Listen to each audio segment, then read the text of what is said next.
मैं विनोद पांडे, एडवोकेट, अध्यक्ष, पूर्व अध्यक्ष civil court central bar association Mhow.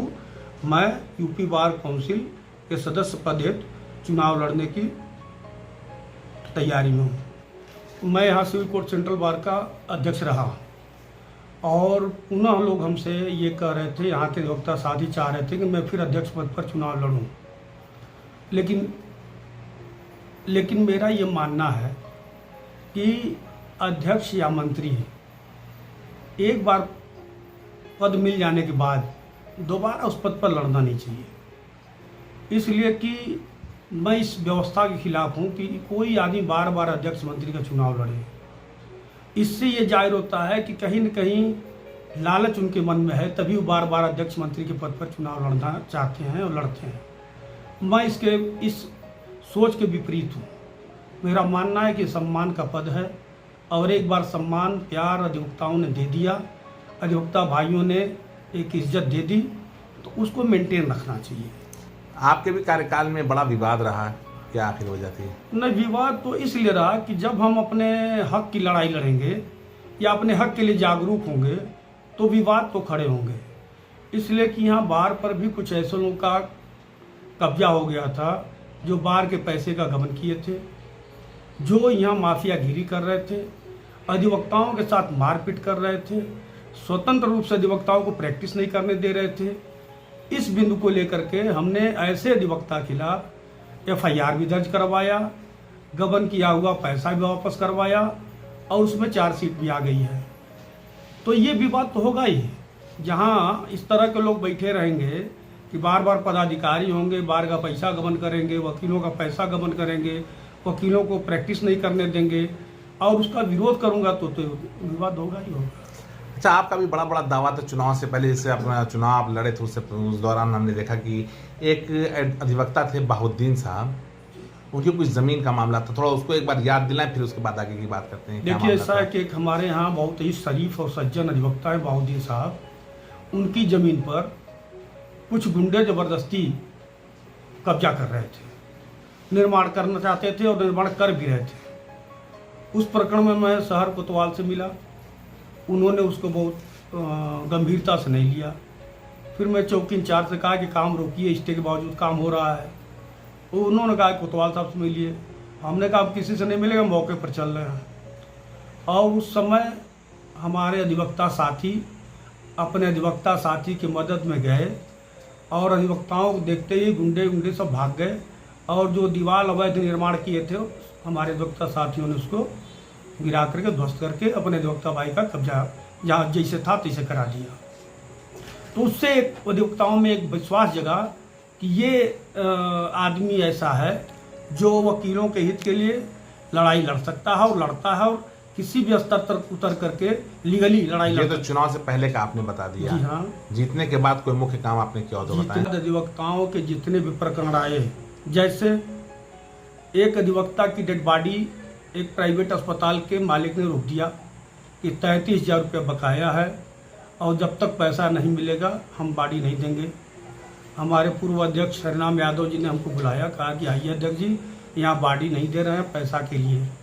मैं आया और मैंने उनसे बात किया, डॉक्टर से जो हेड थे, और उन्होंने मेरे आग्रह पर और मेरे अध्यक्ष होने के नाते और संबंधों के नाते बिना पैसे की डेड बॉडी को उन्होंने जाने दिया और उनका डिस्पोजल कराया गया। बाकी जब भी किसी अधिवक्ता की कोई आवश्यकता हुई, और छोड़ दीजिए, हमारे यहाँ उमाकांत मिश्रा हैं, उनके बेटे को कोविड हो गया, सदर हॉस्पिटल में थे। वहाँ स्थिति ये थी कि श्मशान से भी बदतर स्थिति हो गई थी। मुझको पता चला, मेरे जूनियर ने कहा कि भैया आइएगा मत, यहाँ की स्थिति बहुत भयावह है, यहाँ चारों तरफ लाशें ही लाशें हैं, कोई आदमी भी नहीं, यहाँ पर डॉक्टर भी नहीं है और जो मरीज हैं मरासन स्थिति में है। फिर भी मैंने जान की परवाह किए बिना मैं गया, जाके जो कर सकता था किया और ईश्वर की कृपा से वो ठीक हो गए। और इस दौरान, कोविड के दौरान, किसी को गैस वो ऑक्सीजन दिलवाना और वो रेमडेसिविर दवा दिलवाना और भी सीएमओ से लेकर जो भी जरूरत पड़ी सबके लिए पैरवी करना। अशोक राय को वकील साहब थे, इनकी पत्नी कोविड से मर गई और प्राइवेट अस्पताल के डॉक्टर ने कहा कि आप कुछ करेंगे तो हमारे घर में भी वकील हैं, आपके खिलाफ मैं कार्रवाई करूंगा। बाद में मैंने उसमें कार्रवाई किया और डॉक्टर साहब से बात किया कि आपने इस तरह की धमकी दिया हमारे वकील को। बाद में डॉक्टर साहब ने सरेंडर किया और हमारे अधिवक्ता साथी के साथ न्याय हुआ। तो इस तरह से जब भी वकील भाइयों का कोई प्रकरण आया, चाहे डीएम के व्यापारी भी हो, यानी अधिवक्ता हित को मुद्दा बना करके, और इतना ही नहीं, सुनिए, मोहम्मदाबाद में एक एसडीएम थे आशुतोष राय, एक वकील को के साथ बदतमीजी कर दिए, बल्कि हाथ भी चला दिए। आंदोलन हुआ, उसमें बढ़ चढ़ के मैं अगुवाई किया और अंततः उसमें हम लोग को विजय हुई, एसडीएम ट्रांसफर हुए और एसडीएम खिलाफ कार्रवाई हुई। तो इस तरह से जब भी किसी अधिवक्ता का वही एसडीएम पहले घोसी में भी एक वकील को मारा था, लेकिन जब भेंट हो गई हम लोगों से वो ठीक हो गए, चले गए, यहाँ से हट भी गए और चले भी गए। तो मतलब इन्हीं अधिवक्ताओं के हित का मुद्दा बना करके आप bar council of Uttar Pradesh के सदस्य पद का चुनाव लड़ने की तैयारी कर रहे हैं। जैसे यहाँ एक डिस्ट्रिक्ट बार एसोसिएशन मऊ से कलेक्ट्रेट को जो बार है उसको डिस्ट्रिक्ट बार कहते हैं जी। वहाँ एक शपथ ग्रहण समारोह में आए थे अरुण त्रिपाठी बार काउंसिल के सदस्य, तो हमको बुलाया गया था, हमको बोलने का अवसर दिया गया। हमने कहा कि चुनावी वर्ष था, बार काउंसिल के लोगों को मांग रखनी चाहिए थी सरकार के सामने कि हमारे नए अधिवक्ताओं के लिए स्टाइपेंड, बुजुर्गों के लिए पेंशन, स्वास्थ्य बीमा, इस तरह की एडवोकेट प्रोटेक्शन एक्ट, ये सब लागू करने के लिए मांग करनी चाहिए थी। लेकिन दुखद था कि हमारे बार काउंसिल के लोगों ने इस कभी कोई मांग सरकार के सामने नहीं रखा, जबकि किसानों ने इसका पूरा फायदा उठाया। किसानों के खिलाफ जो कानून बना था वो कानून वापस हुआ। इसी राजनीति और इसी चुनाव के चलते पंजाब और यूपी में चुनाव नहीं होता तो किसान कानून वापस नहीं लिया गया होता, किसी कानून।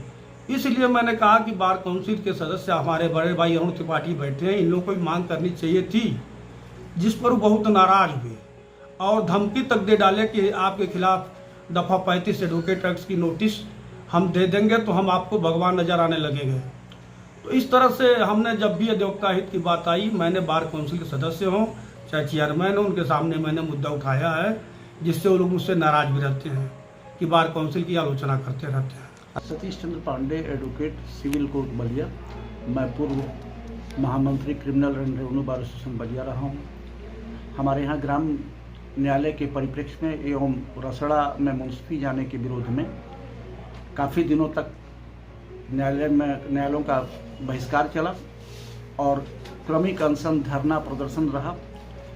माननीय उच्च न्यायालय के प्रशासनिक न्यायमूर्ति के आश्वासन पे और प्रशासन के आश्वासन पे कि यह स्थगित कर दिया गया है, ये धरना प्रदर्शन और न्यायिक कार्य से विरत रहने वाला प्रस्ताव स्थगित किया गया है। ये उत्तर प्रदेश के 4-5 जिलों में ही संभवतः ग्राम न्यायालय चल रहा है और वो भी लक्ष्य के अनुरूप नहीं चल रहा है।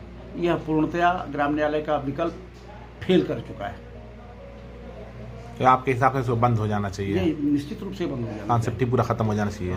ग्राम न्यायालय सफल हो ही नहीं पाएगा इस नाते कि जिन पीठासीन अधिकारियों को गाँव में जाके इस तरह का कृत्य करके समझा बुझा के काम करना चाहिए, वो तहसीलों पे जाके यहाँ के बराबर कोर्ट चला रहे हैं, तो वो तो आने वाले समय में ये स्थिति होगी कि जो एसडीएम और तहसीलदार की कोर्टों में जो हो रहा है आजकल, वही इनकी कोर्टों में होगा। भ्रष्टाचारी और दलाली बढ़ती जाएगी बस। अच्छा, आप भी एक क्रांतिकारी वकील हैं, बड़ा लंबा आंदोलन आपने भी किया कई दिनों तक, और मऊ ज़िले के रहने वाले हैं विनोद पांडे साहब, जो पूर्व में बार के अध्यक्ष भी रह चुके हैं। उत्तर प्रदेश बार काउंसिल का चुनाव लड़ रहे हैं सदस्य पद के लिए। विनोद जी को बहुत बहुत आशीर्वाद और शुभकामना। मैं बलिया के तरफ से यह वादा करता हूं कि अधिकतम वोट इस बार इनको मिलने की संभावना रहेगी। यानी बलिया से आप लोग इनको जिताएंगे? बिल्कुल बिल्कुल। मैं तो प्रयास करूंगा कि आसपास के जो जिले हैं, जहां जहां संबंध हैं, इनको वहां से भी मैं जिताने का प्रयास करूं। मतलब ब्राह्मण होने का उनको लाभ मिलेगा या कोई और वजह है? नहीं, ब्राह्मण होने के का ही लाभ नहीं। देखिए, वकील की एक जाति होती है, वकील केवल ब्राह्मण जात नहीं होती है। ये तो हम लोग जानबूझ के इसको इस तरह की स्थिति में फंसाते हैं, और ऐसे लोग फंसाते हैं जिनको किसी न किसी तरह से इस संस्था को नुकसान पहुंचाना होता है।